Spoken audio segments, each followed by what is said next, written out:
Hey guys, so this is like a quick kind of impromptu video, sort of. I finished Color Splash, and I decided to finish the museum off stream, as well as I was told that if I completed everything and beat Bowser again or finish the game, I believe there is a difference in the ending. So I'm just gonna kind of showcase some of that stuff that I didn't show on stream, I suppose. Grinding for the enemy cards actually did not take that long, surprisingly.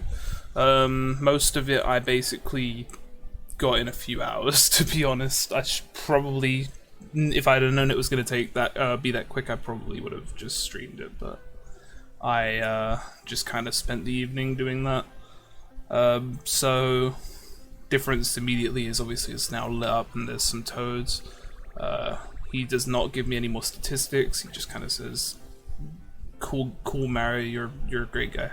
Anyway, so there's just kind of some toads talking about how amazing the museum is and blah blah blah. So I'm just gonna kind of breeze through the cards. I think I'm probably gonna showcase the things in particular. So not much to see in regards to basic things. I'll just kind of like pull up the details and just kind of flick through them. So we've got the worn out jumps, obviously 1, 3, and 5, just basic stuff, and then obviously the regular jumps, the more powerful versions, and then the big jumps, and then obviously the huge jump, the biggest one, and then there's the line jump, which is basically this game's, I believe it's called multi-bounce in the older games, where you just kind of jump on all of them in a line, so it's a multi-hit attack.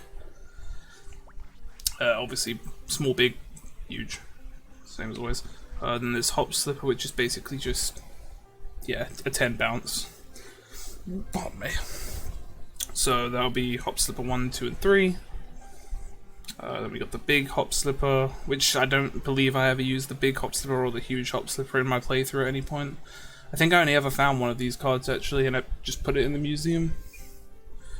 Then we got the iron jumps, which I used a lot. It's just this game's spike shield, essentially, for jump attacks.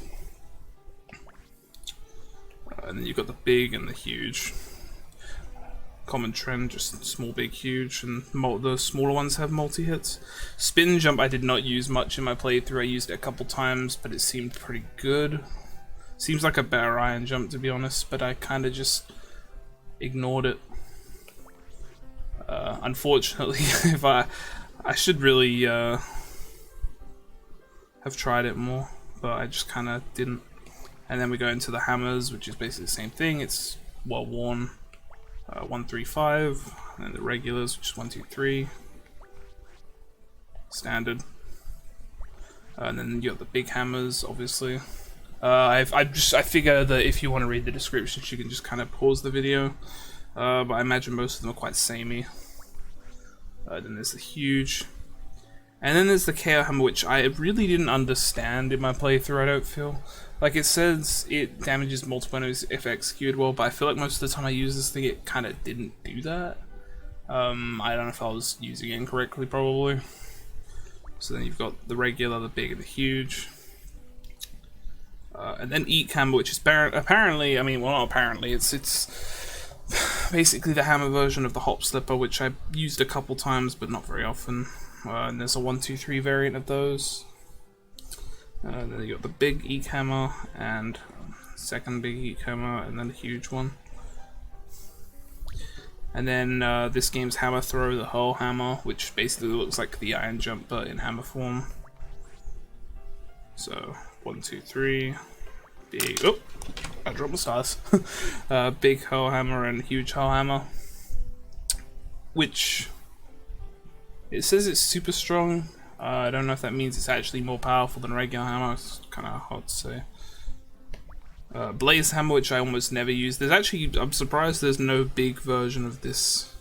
It just kind of exists on its own. Then we got the Fire Flower. I believe I used quite a lot of these actually, they were quite useful. And then obviously the counterpart, the Ice Flower, the big one. Power Block, useful card.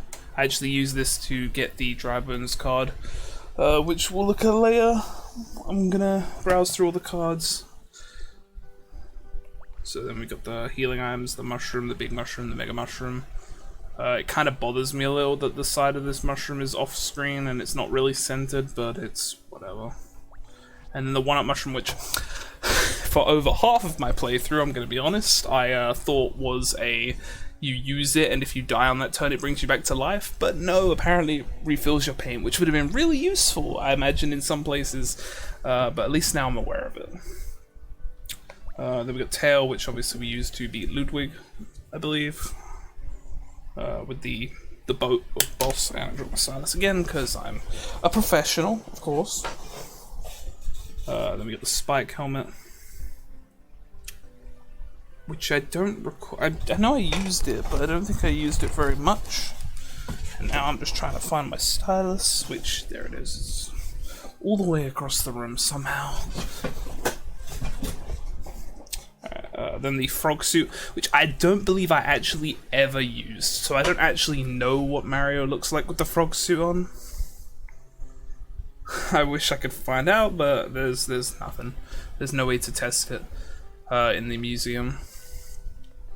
Maybe I'll look at that after I stop the recording, just to take a peek. But those are all the attack cards. So then we move on to the enemies.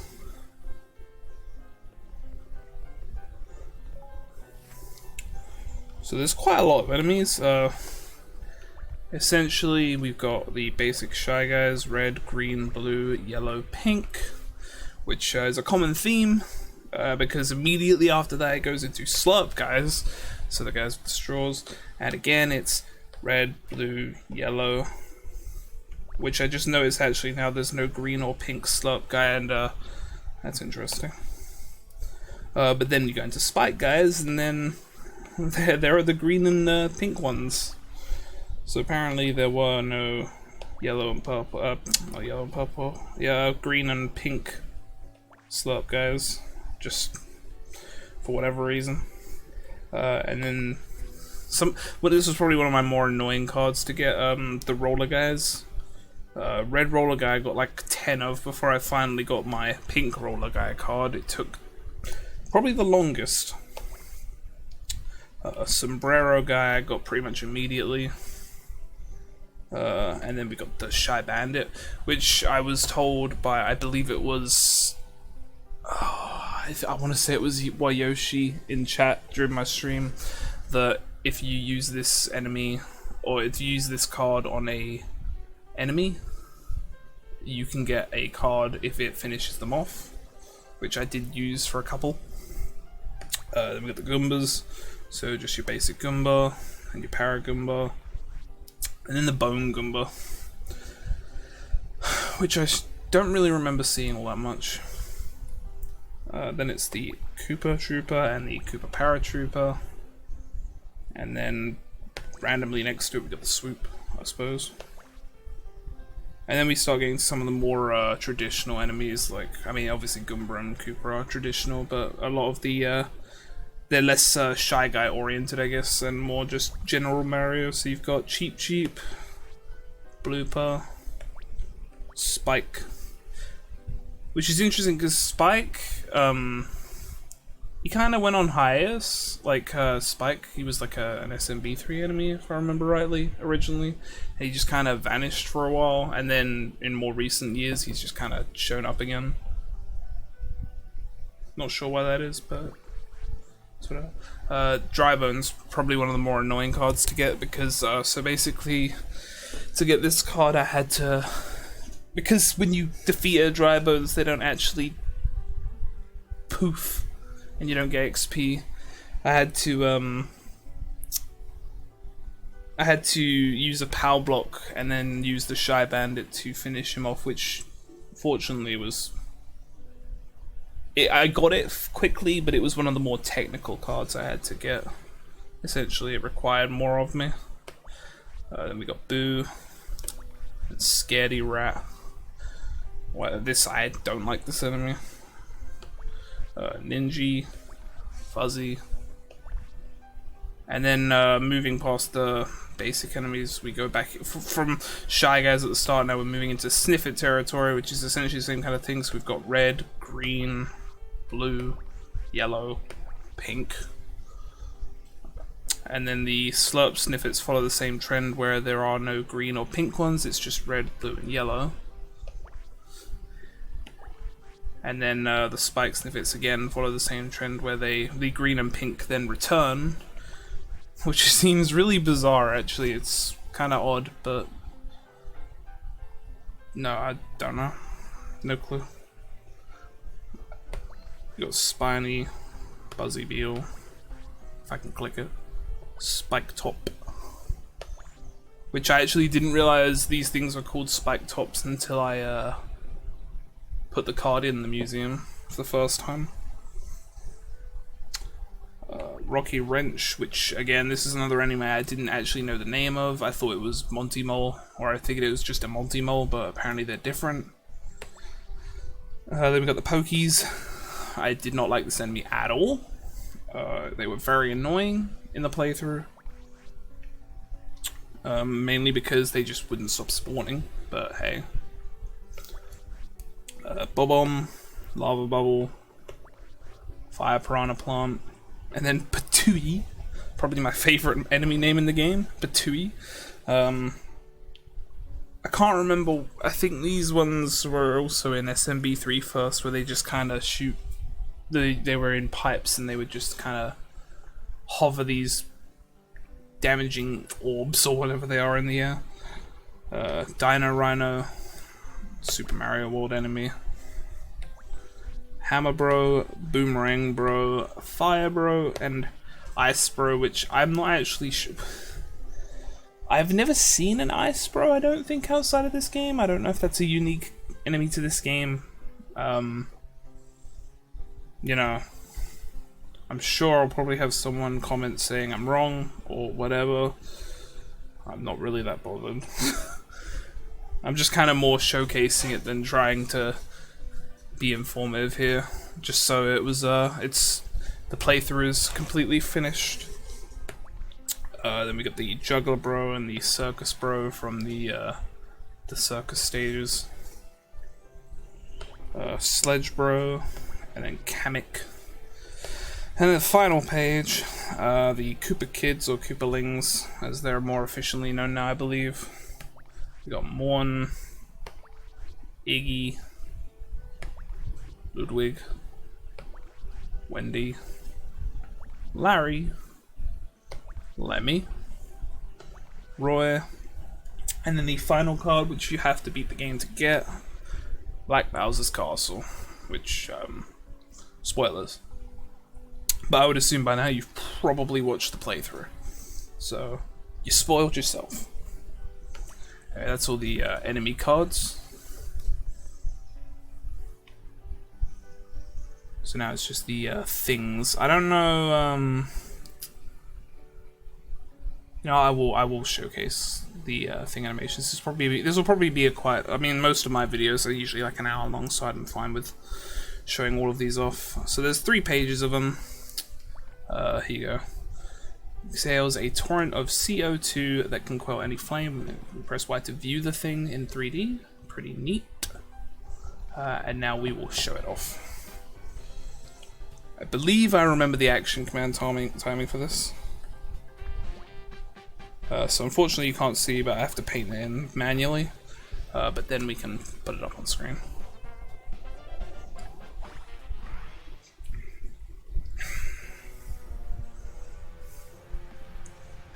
I believe the command timing for this is when the pin releases. Didn't get excellent, but it was close enough.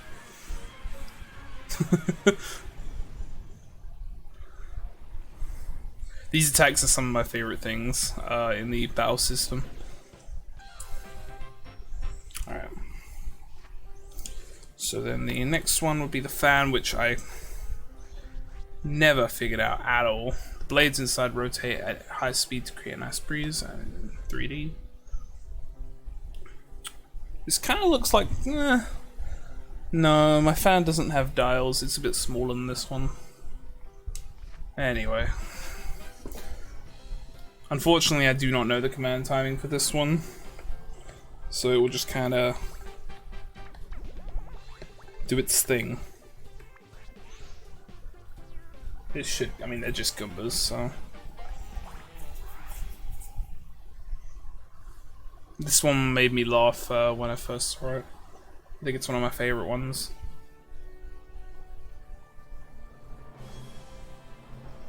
I thought maybe the cue might have been that drastic music shift, tone shift, whatever you want to say.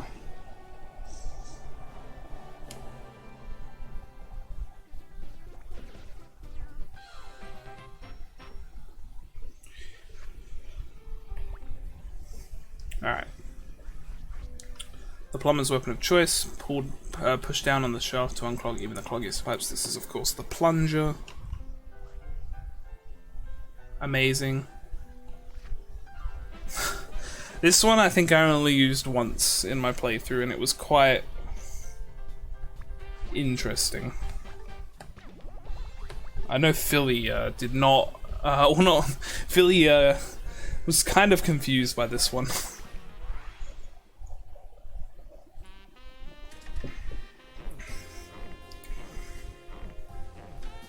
See if I can.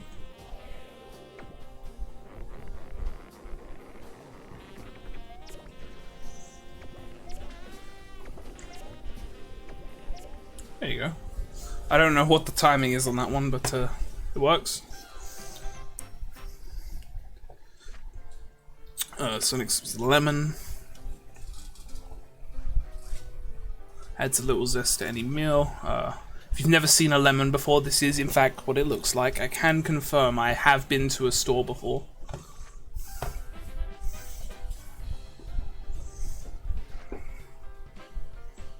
Pop this one up.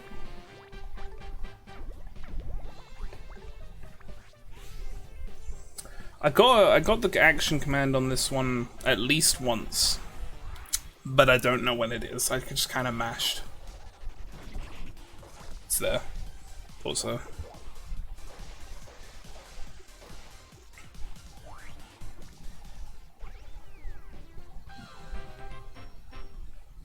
Alright. Next one up is the Cat of Luck. I also really like this one actually. A feline statue that purrs with good luck vibes enshrined at the top of a dark red tower. So, 3D object. I like the music for this one.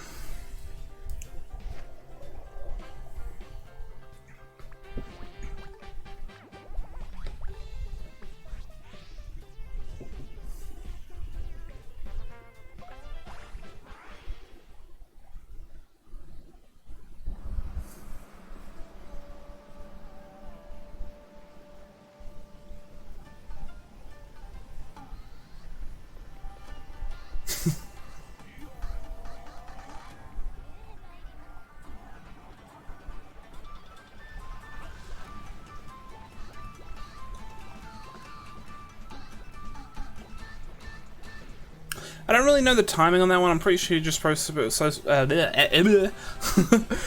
press it before each stomp, but I've never really got that one down. So here's the next one, the P Bank. This is one I showed to June actually, when she popped by. There's only one way to get the coins out of this bad boy break. I don't actually know if this thing gives you coins. I would think so, but I do like this one, this thing.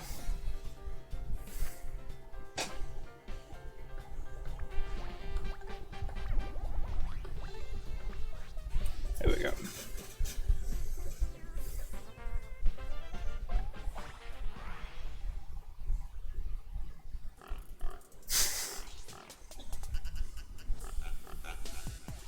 I have no idea when the action command on this one is, but if I had to guess, it's probably before it explodes.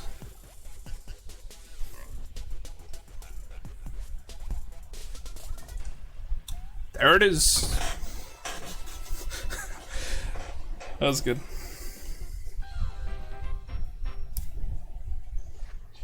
Alright.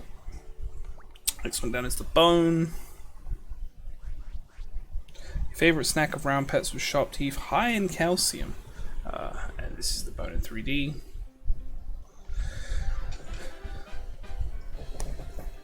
This one's in, I believe I used this one quite a few times actually. It's quite quick. I like this one for its, not for its, I like this one because it's quick. I also like the basin.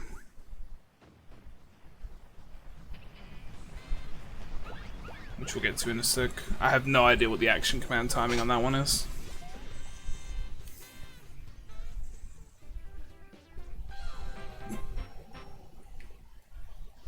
Alright. Next up is the bottle opener. Harnesses the principle of leverage to pry off bottle caps. And there it is in 3D. I actually, I like this one as well, quite a bit. Just because I actually know the action command timing for this one. I say that, and now I'll probably fail it 4 times in a row.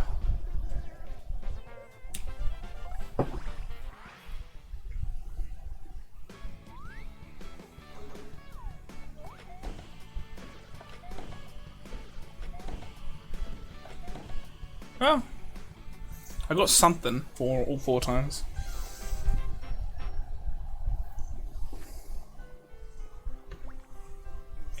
Next up is the ice pick. Its pointy tip can chip ice into perfectly portioned pieces for any size glass. There is 3D.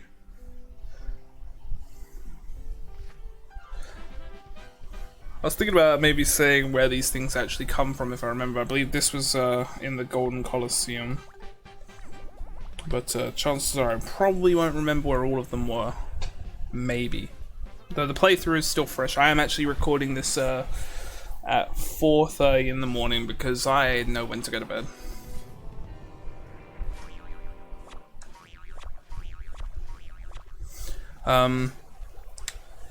But yeah, I finished the playthrough, or I finished all the cards earlier this evening, and I finished the playthrough on stream, I believe it was 2 days ago. So next up is the balloons, or are the balloons. Makes things float into the sky and raises voices by an octave or 2. 3D version is there.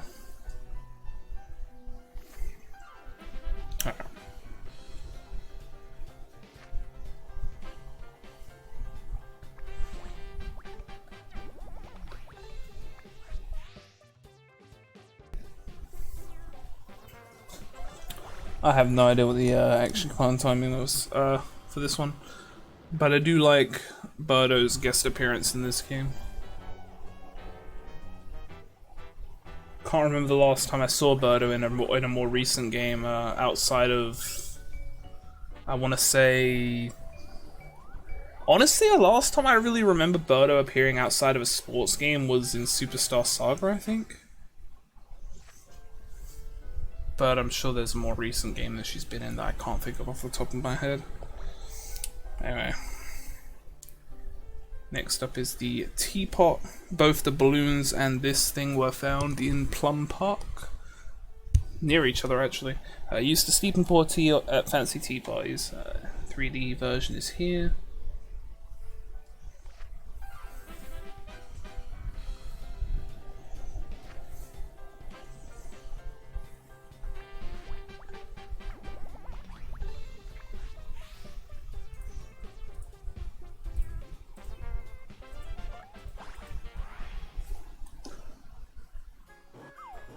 I believe I use this one a lot as well because it seemed to do a lot of damage.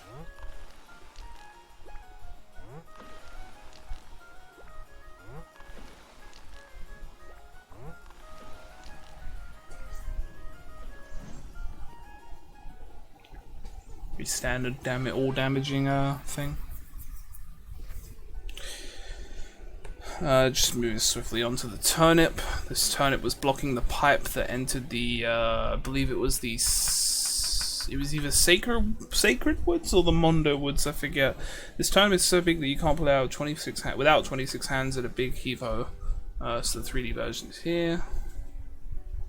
Honestly, seeing these things in 3D just kind of reminds me, it gives me like a Pikmin vibe of sorts. because there were a lot of 3D objects that looked very realistic that you had to bring back to the ship. Specifically in Pikmin 2. A fun game. Love Pikmin.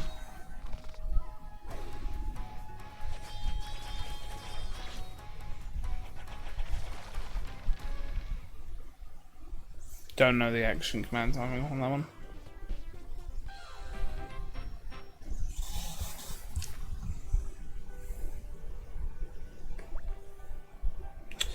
So next up is the instant camera, which you win from Sniff It or Whiff It if you do the bonus challenge.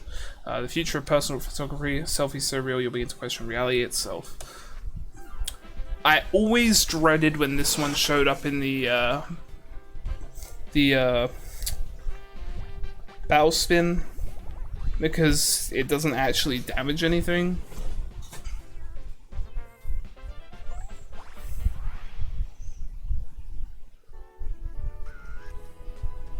But I do like the pose.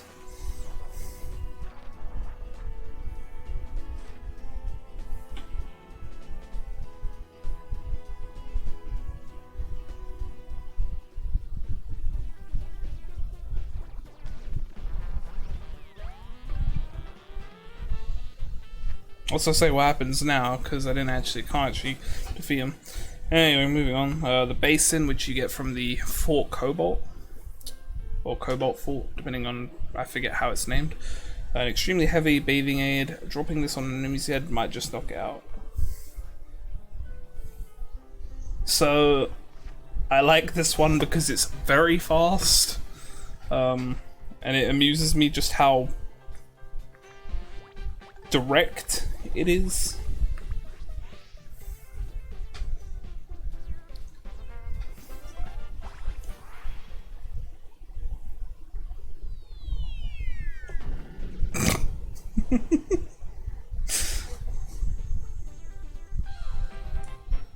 And just all of them have these like flashy animations, and this one's just just splat.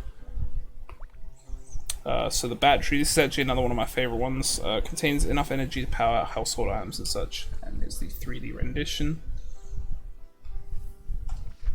I really like this one.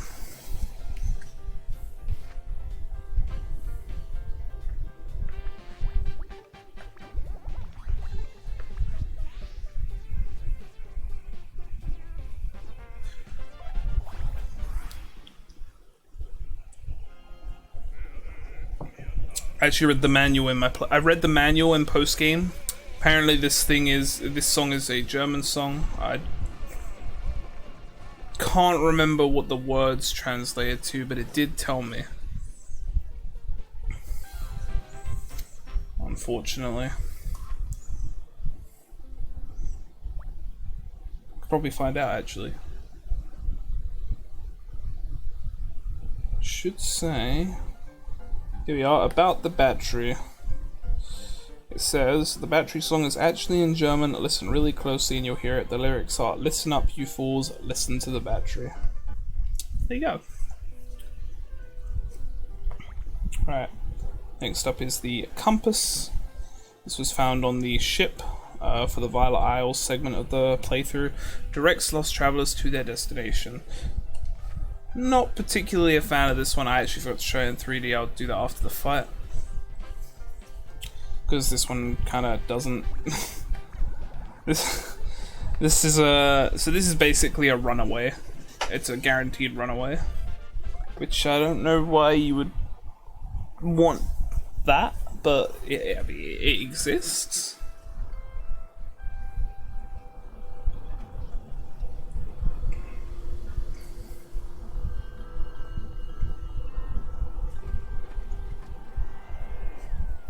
Yep, I mean, there it is. So there's the 3D rendition. Alright, so next up is the cork. A stopper used to keep troublesome things from coming out of dangerous holes. I actually don't remember where I found this. I believe it was probably blocking a pipe, if I had to guess. So here's the 3D version. This one's a pretty fast animation as well, if I remember rightly.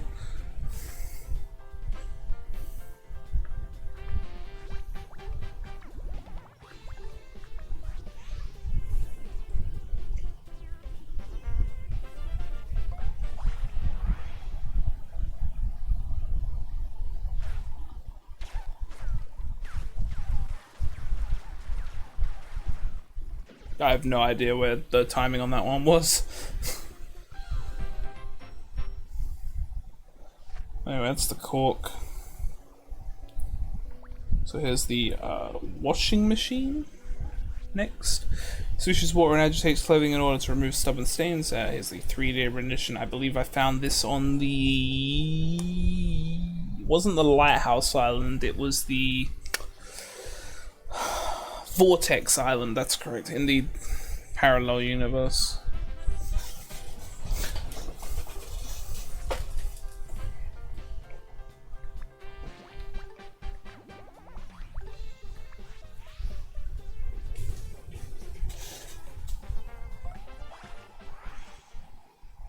Quite like this one as well, animation wise.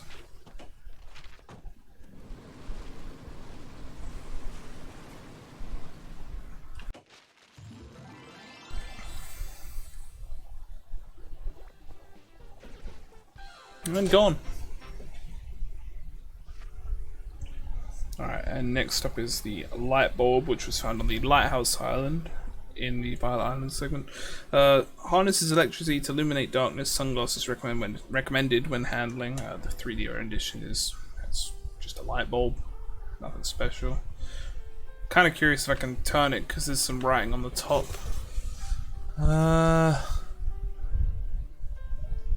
I can't see what it says. There's no way for me to rotate it, so I guess I'll just show it off.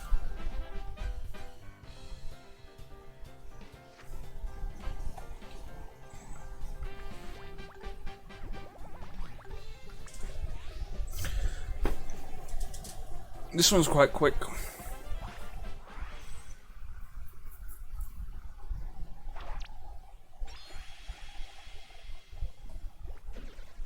And yeah, that was it.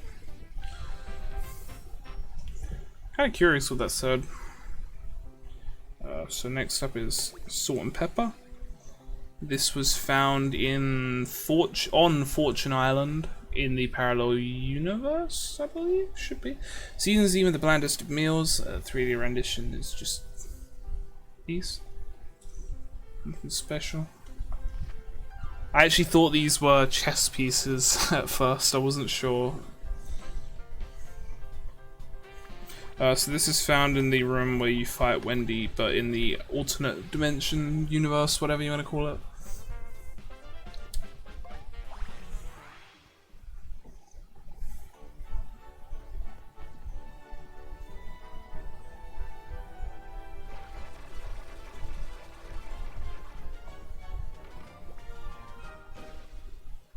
Cute.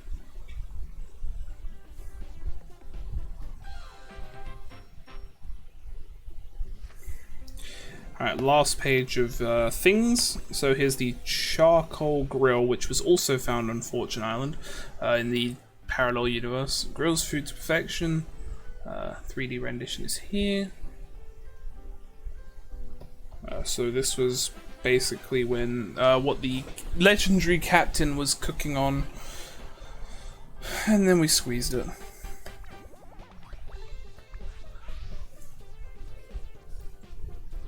I do recall trying to use this on something and it didn't work, but I forget what.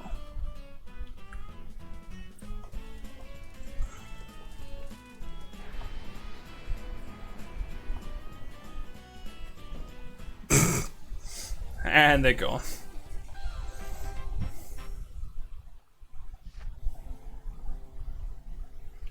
Alright, and then we have the megaphone. Amplifies the sound put into the mic, turning a whisper into a shout and a shout into explosion of noise.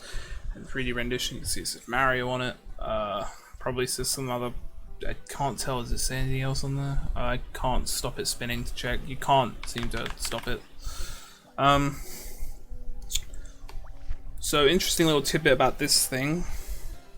I want to show off in a second. I believe I only showed this off once in my playthrough as a meme, but just to demonstrate effectively, I will show it here as well. Once it turns on, it happens to repeat what I say in the mic into the game, and it does affect the damage. I wasn't speaking very loudly, so I guess I didn't get a nice for that, but you can... I believe the louder you talk into it, the more powerful it is, but I'm obviously not gonna yell for no real reason. So next up is the hairdryer. This is blows searing hot air that can dry out or melt practically anything. The 3D object. This is Mario on it as well. Can't imagine Mario using a hairdryer, but heyo.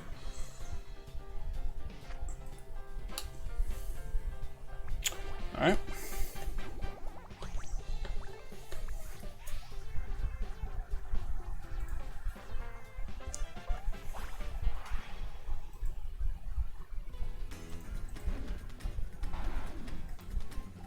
And burn.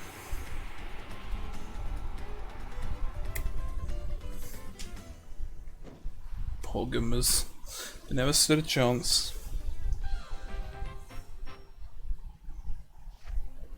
Alright.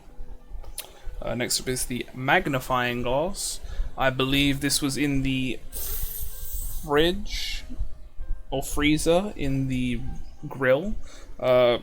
Also, since I didn't answer about the megaphone, I think that was in Toad Trainworks, but I don't remember. And I genuinely am at a loss where the hairdryer was. The hairdryer was in Red Pepper Crea, I believe. Anyway, so the magnifying glass makes things appear larger than they are, can also fry ants and other various creatures. So here's the 3D object. I think I used this once.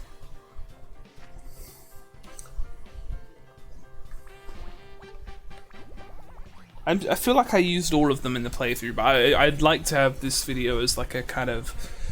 It just shows off all of them. Since I'm already showing off everything in the museum as well, anyway.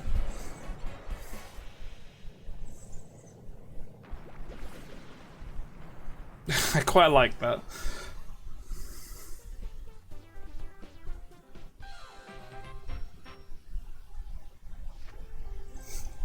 Alright, so next up is the claw hammer, found in one of the more amusing stages in the game. In the green power, I can't remember what it's called, but it's the power station in the green area. So this steel-headed hammer is harder than the one Mario usually uses. It can even break huge rocks that might be blocking your path. Nice little nod to SMB3 there. Since you can use the hammer to break rocks on the world map in that game. But anyway, here's the here's the hammer in action. I believe I used this a couple times, but my memory is a bit foggy of what I actually ended up using outside of boss specific ones.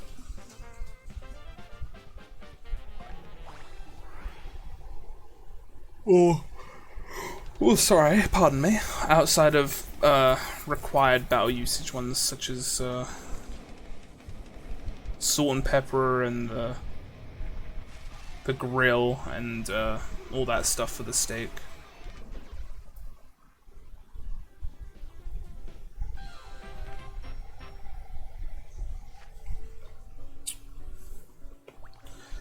Alright, so the recorder.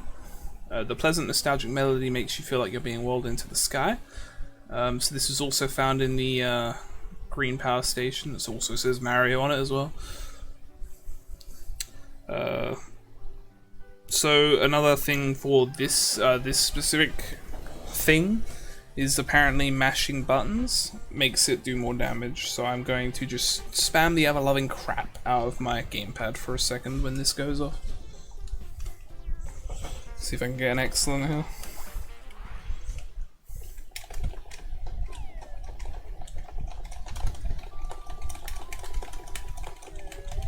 And just a nice... I don't know if I can keep spamming and it changes anything. It's really hard to spam buttons on the gamepad if I'm being honest. But yeah, I do like the... I do like that one quite a bit. So last thing in the museum is the disco ball. This relic from years past is making a comeback. None can resist its call to hit the dance floor. So this was used in the Lemmy fight. So this one I have shown off, I know that for a fact, but since I've shown all the rest off, it wouldn't be complete if I did not show this one off as well. Chuck that up.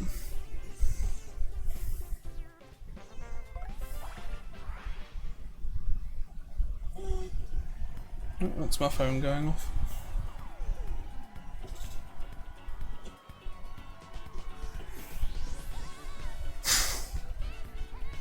Mario dances a lot in this game.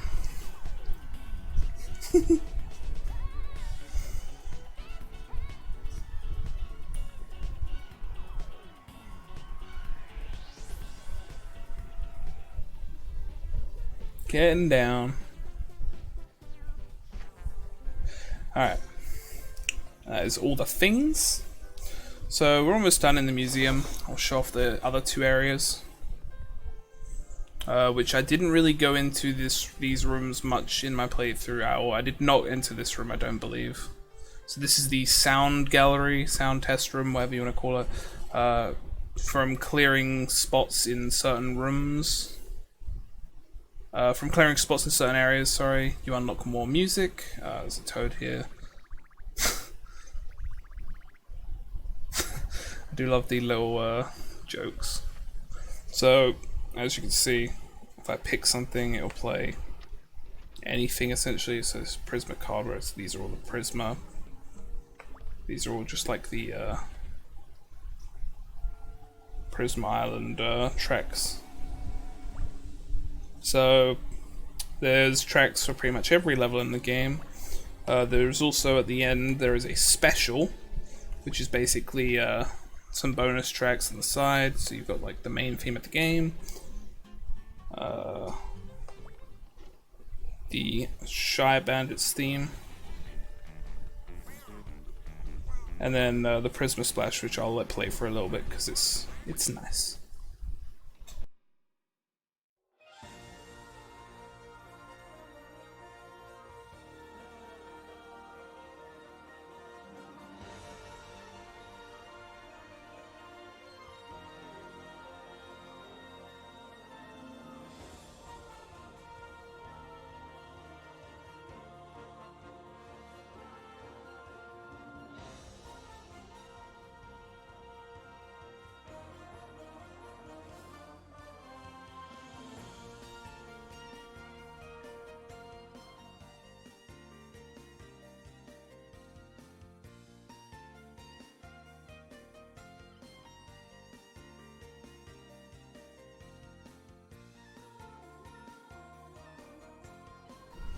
But yeah, anyway, we'll say the music in this game is fantastic. One of my favorite parts of this game was just hearing all the tracks. There were a lot of tracks that I heard in this game for the first, or I'd heard them before, and I did not realize they were from this game. There are a lot of good tracks in this game. Would definitely recommend checking out the soundtrack if you don't plan on playing the game itself, at least, and you like video game music. This definitely has a great one. So then the other room opposite this room, or opposite the sound gallery, is the concept art room. So you get, I can't remember exactly, I believe you get these for filling out cards in the museum, so the more cards you put in the museum, the more concept art you get. So we'll start from the beginning here. So you can see all of, there's 5 pages, and all the pages show up on the big screen here. So we'll zoom in on a couple here. So you've got like, I think this is an early version of Ruddy Road, it looks like. Except you can see on the top right corner there, that house is definitely in the final version. It's not a big 2-story building, it's just a small hut. So you've got this just says Redwald. I guess that would mean all the areas before the Red Prisma Star. So you've got Toad's Cafe, and you got the Indigo Underground. Looks pretty normal, I believe. Can't see anything out of the ordinary, at least. Initial Mario designs, so standard. I do like the little splotchy effect to indicate that there's a force. But you got Blue Bay Beach, just a few early building designs, trees, ocean, etc. Mountainous region. So this is the area with the mountain sage. And then there's a concept of just a pipe hidden in a stump and the unfurled bridges. Port Prisma. So then you got like Huey, the Prisma Fountain, some buildings. Opening images, this will be the cutscene at the start of the game, where Peach brings the letter to Mario's house. Mario's house still pretty much looks the same as every other Paper Mario iteration with some slight modifications. Doesn't have the classic Mario sign on top, like 64, but still looks somewhat similar at least. So then we got the Crimson Tower. Looks like in the bottom right, Morton had more pedestals initially, because I believe in the fight he only had the one. The Chosen Toes, the keys. I do like the one with the cat ears. Unfortunately, that did not make it into the final game, but you know, it is what it is. The Rescue Squad.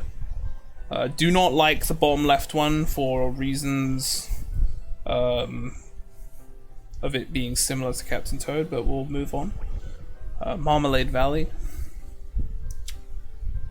Looks around normal, pretty much. Just obviously earlier versions and all that. Kiwano Temple, which this level actually kind of drove me mad a bit because I knew I needed the spike from the professor's desk and I just couldn't figure out how to get him to give it to me for a while. But you know. So the items, we've got the what is that? So you've got the HP upgrades, the max deck, the Mega Burger. Is that hammer upgrades? I don't think this game had hammer upgrades in the end. No, instead you just kind of leveled it up. Interesting. Colosseum and Chariots, so the Golden Colosseum with the, I want to say it was Iggy, I think. I always get the Koopalings mixed up.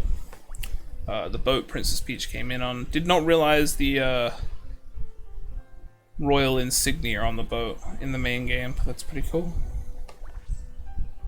So the dark blue in looks kind of how it looks in the final game. Really liked this stage. This was probably one of my favorite in the entire game. I really love spooky atmospheres, and this one did it. For a Mario game, it did it well.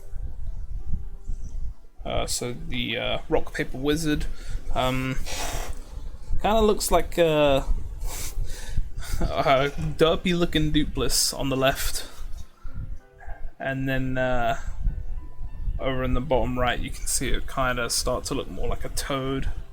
I mean, he is a Toad in the left as well. You can see Toad's feet, but you can kind of see his face more there.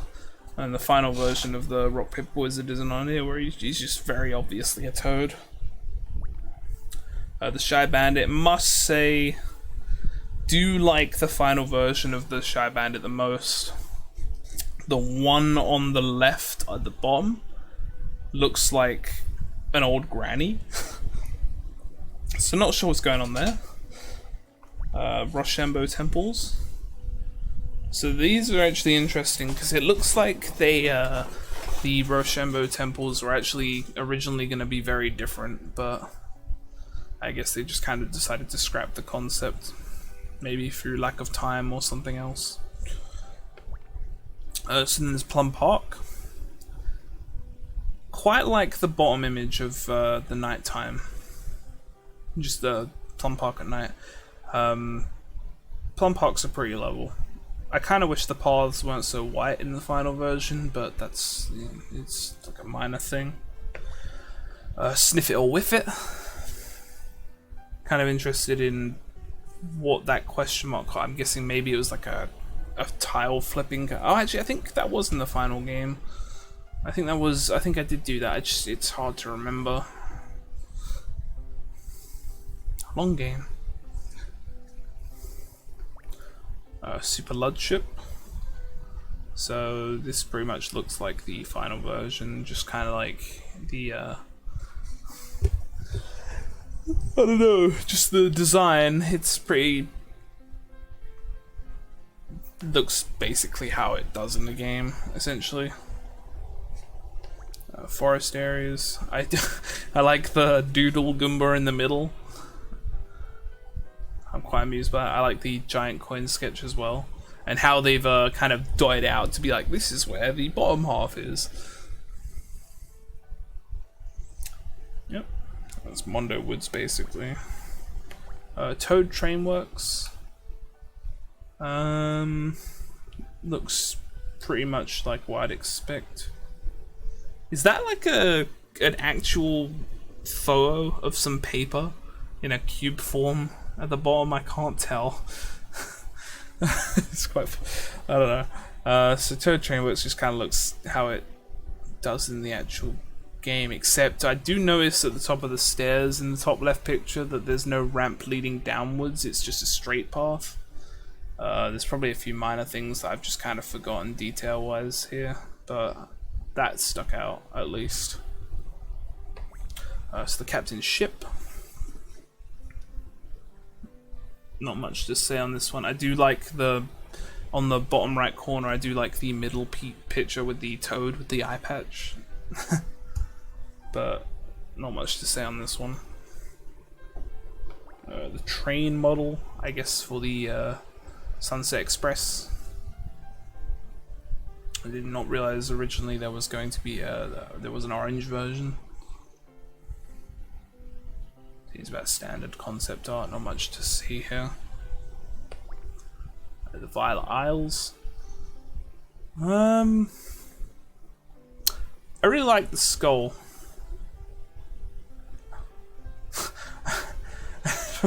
I just started that. That was such a random comment. I just kind of like the skull. It really catches my eye.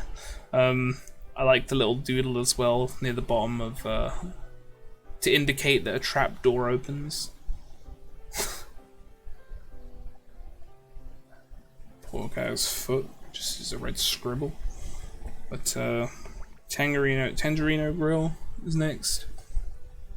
This pretty much looks how it looks in the final version. Seems about right. Not much to see. Some sketches of the Mamma Mia pizza. Foreman and Captain. Well, they really changed the. They really went for a bunch of designs for the Captain. That's cool.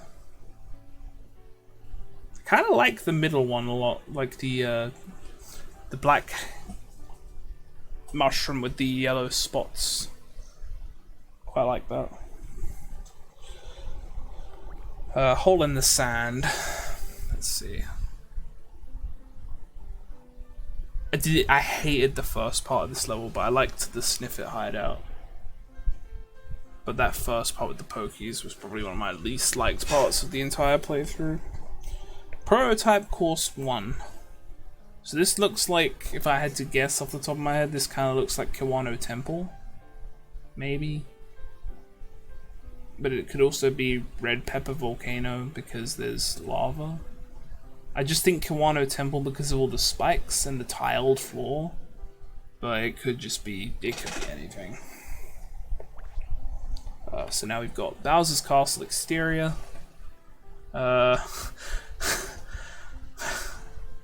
It really caught me off guard to drive up Rainbow Road. I was a very big fan of that. Bowser's Castle interior.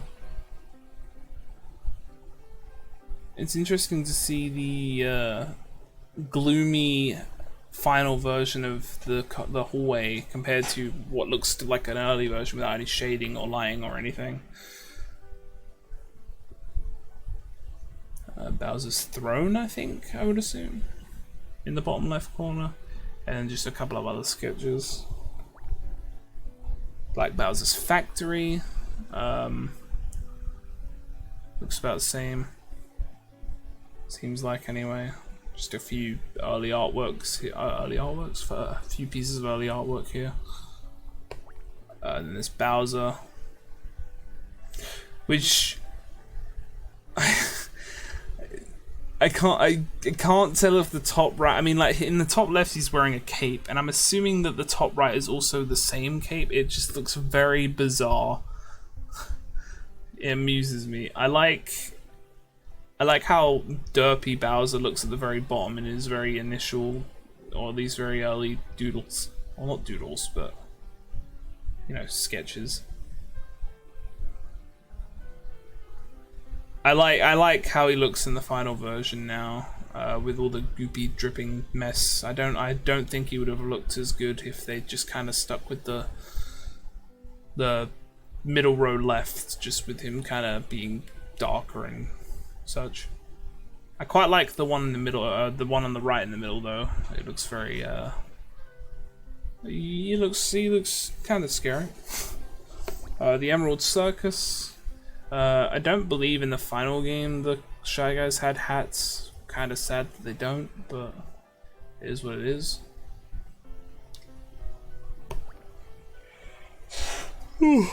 Sorry. Oh, sorry. Prototype Course 2. First thing I can say about the top picture is it reminds me a lot of Petalburg in regards to the... Not Petalburg? No, was it Petalburg?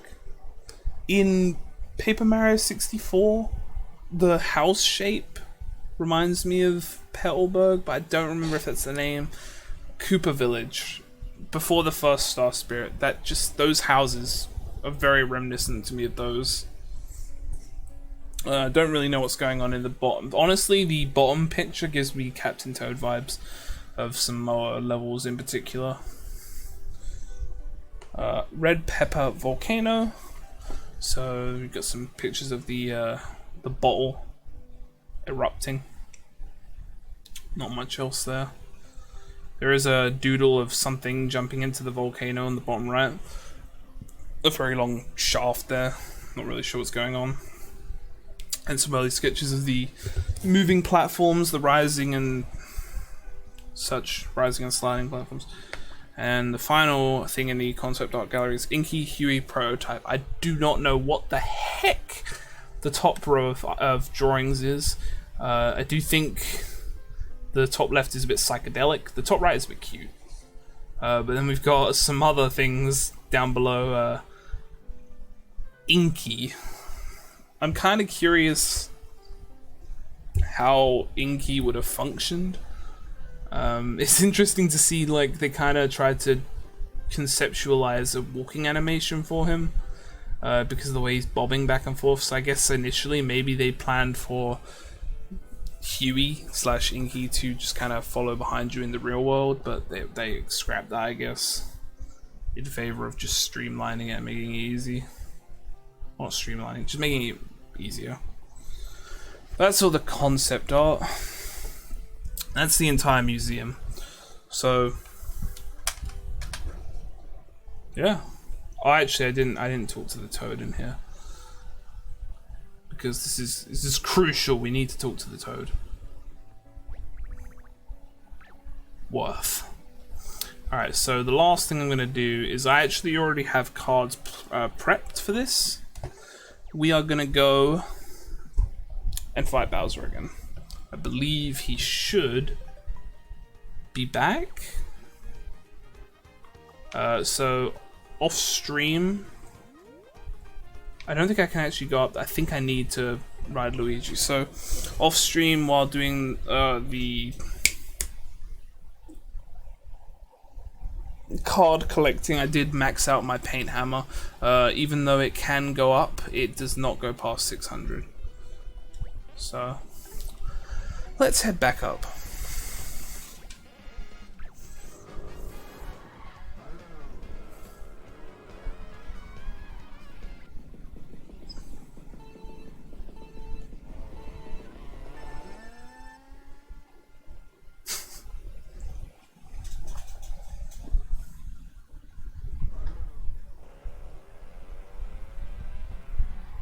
Alright. So I am ready for this, essentially. I have the cards I want. Nothing super special, just what I need. I believe. I hope.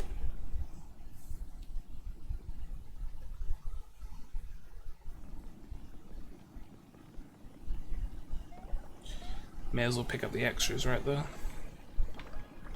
They're there.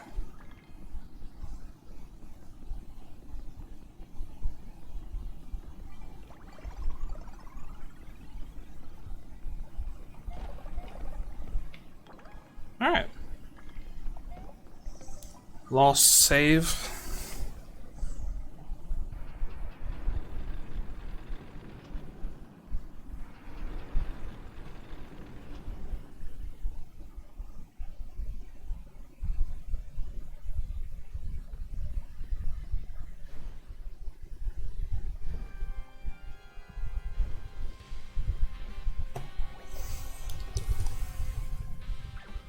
Alright.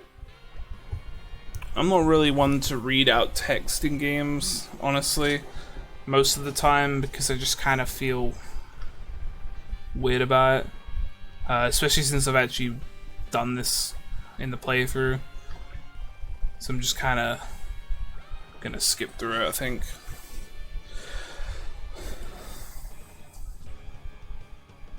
Alright.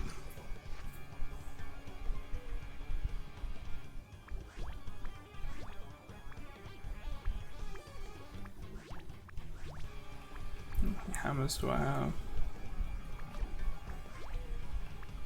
This will do.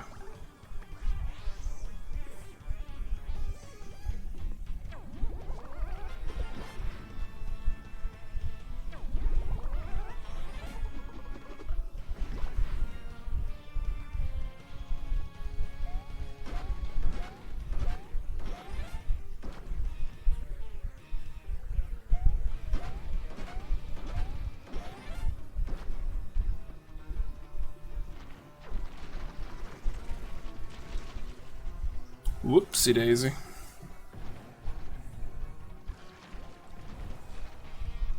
Alright, I do actually have something for these guys.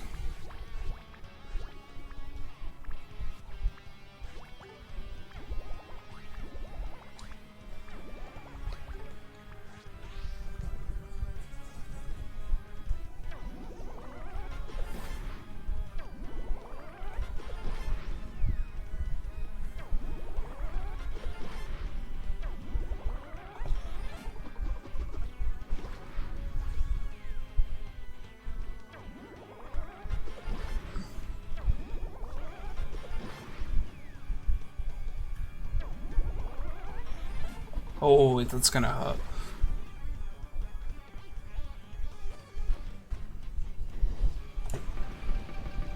Good block.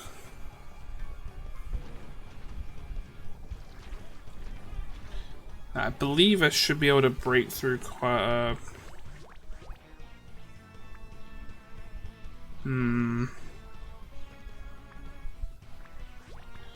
just in case.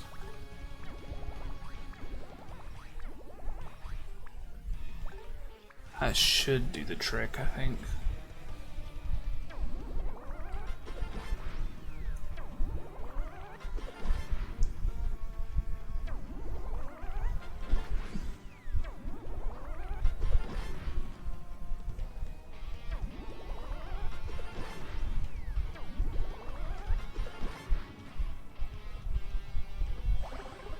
There we go.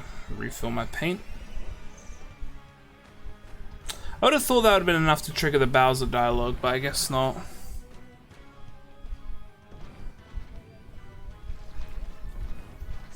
Just the one. We'll just check up a few,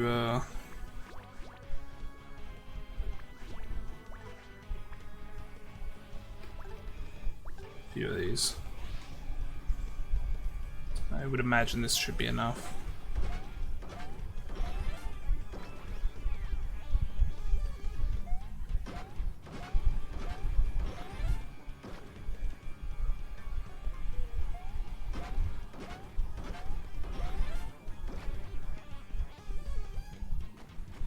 Really?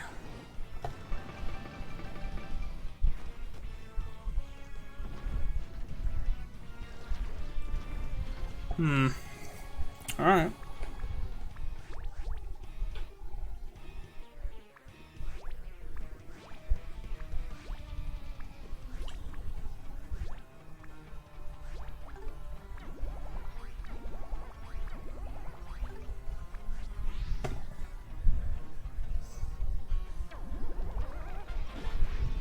This should be enough, I would assume.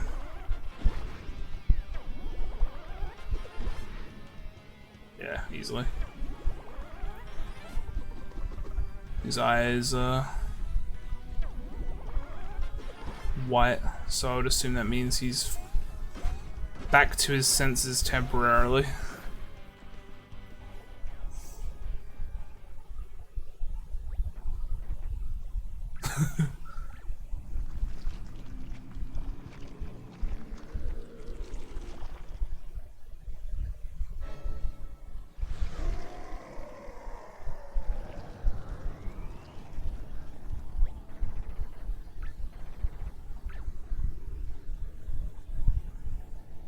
Alright. I'm gonna do a battle spin here.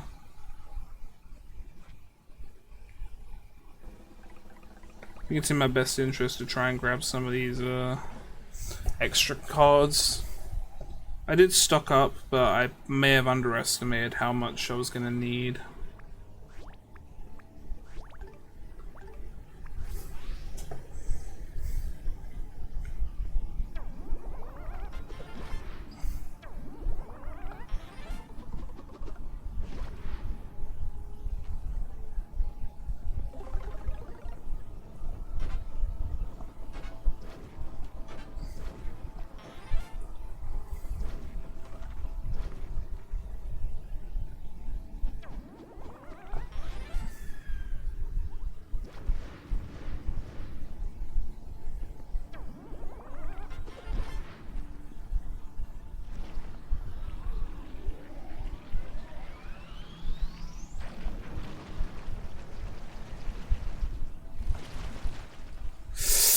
Oh, that was painful.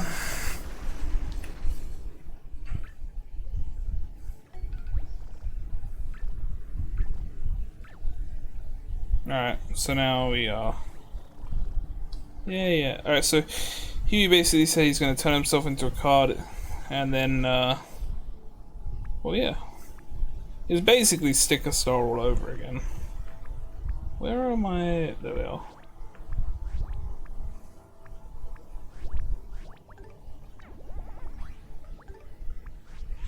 No, this exact same thing happens in Sticker Star.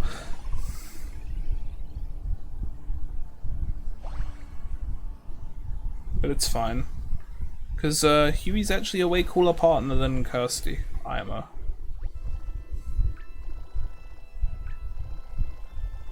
And then the music kicks off, which is really nice.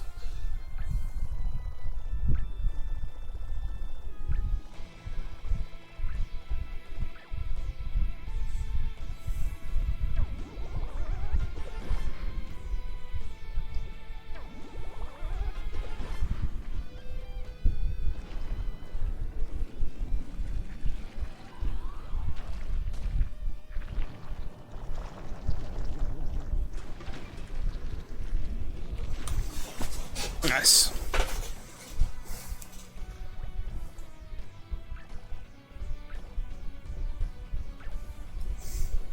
Alright.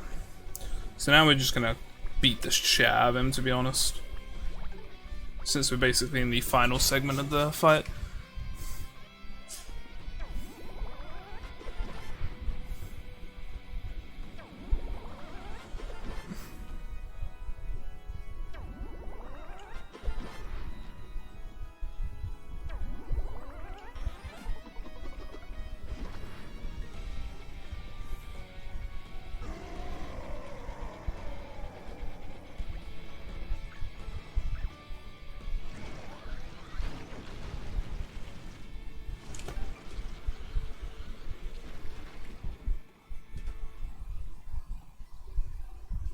Alright.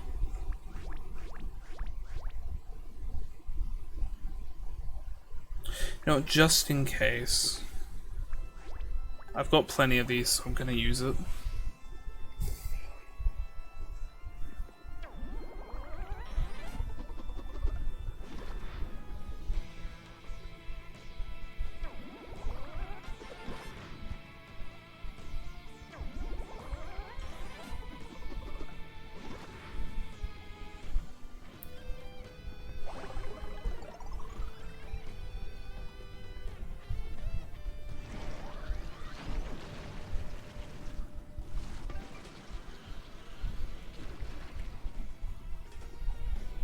Alright.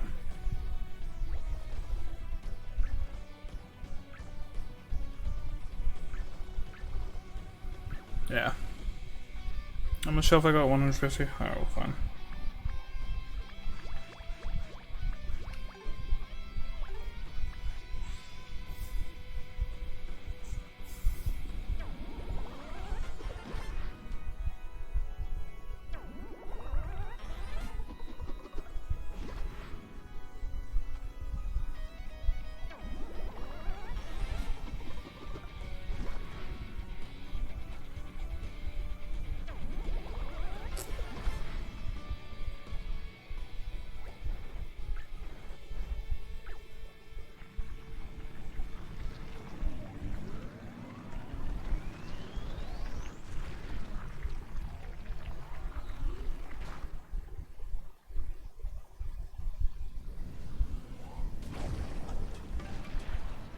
Yummy, yummy.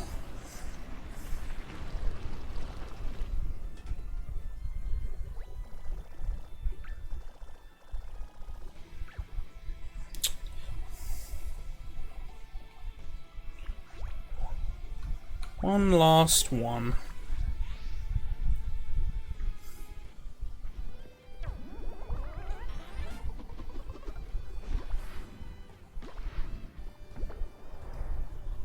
That was a good fight.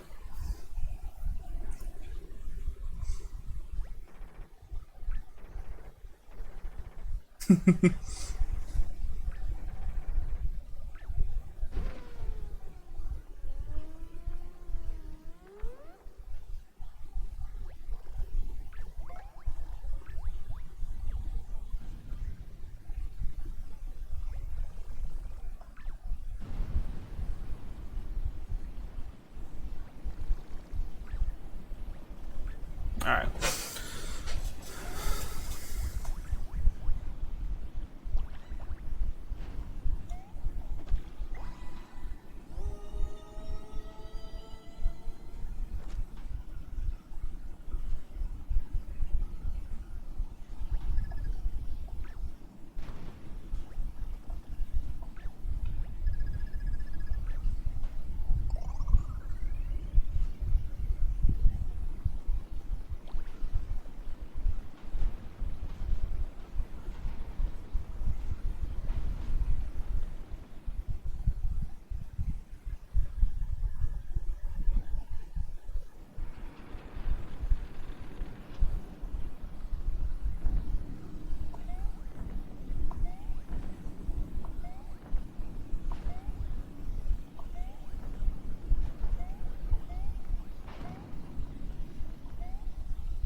So I'm gonna let the credits play out and the final ending or whatever it is to see, and then I'll let the video end there.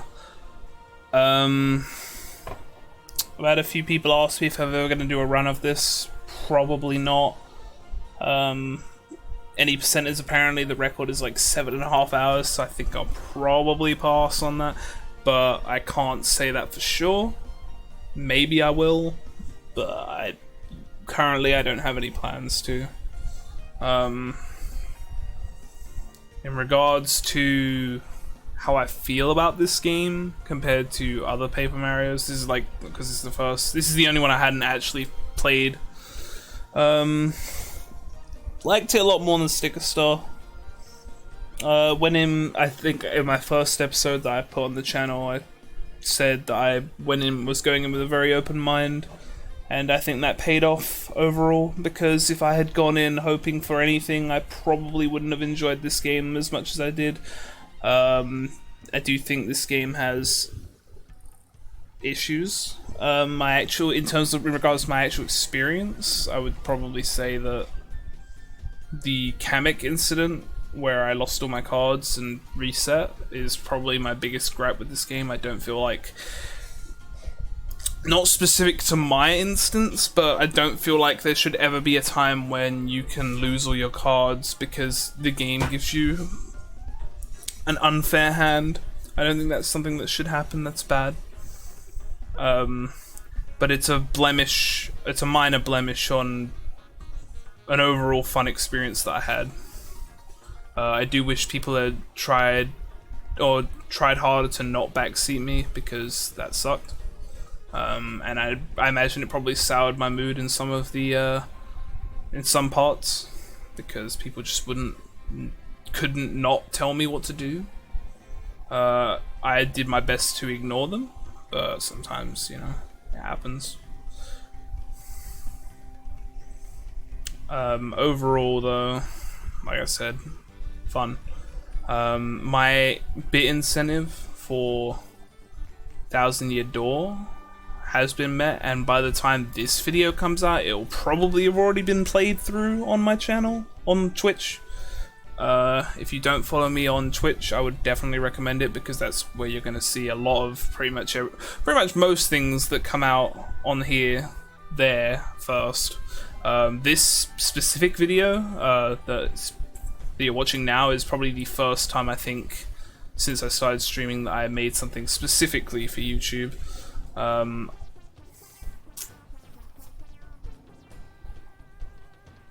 I just really wanted to do this because it was a game I hadn't actually played before, and I felt that it completed the playthrough to just have it out there. I made this more because I mean, I'm sure there are videos out there of people who have just showed off all the museum and the ending of this game. Like, there's always videos for that stuff, but I wanted it there for more my sake, just to kind of have it completed on record. Because I do watch, well, not watch, I do like kind of flick through some of my old videos, because a lot of what I upload here is nice to look back on. I'm a very sentimental type, so it's nice to have. I don't really have a lot more else to say outside of expect Dows in the Adore in regards to next casual content that comes up. I've been considering playing 64 as well, just because I've played all the others at that point on stream. Except for Sticker Star. I probably won't play Sticker Star because I did not enjoy it, and it's really hard to stream a 3DS game, and I don't really feel like going to the effort for something that isn't really worth it, in my honest opinion. Outside of that, if I get a PB or something, that will still get uploaded. If I PB, I will probably upload the PB alongside a video of this playthrough, or whatever playthrough is coming out at the time. Because I like to consider my speedrun content and my casual content somewhat separate in regards to release schedule. Because I do like to get my PBs out earlier. So like if I, for instance, my Super Paper Mario records, I like to just make sure they're out sooner than later. But other than that, I hope that you enjoyed the playthrough of Color Splash. Thank you for watching, and I will see you in whatever comes next.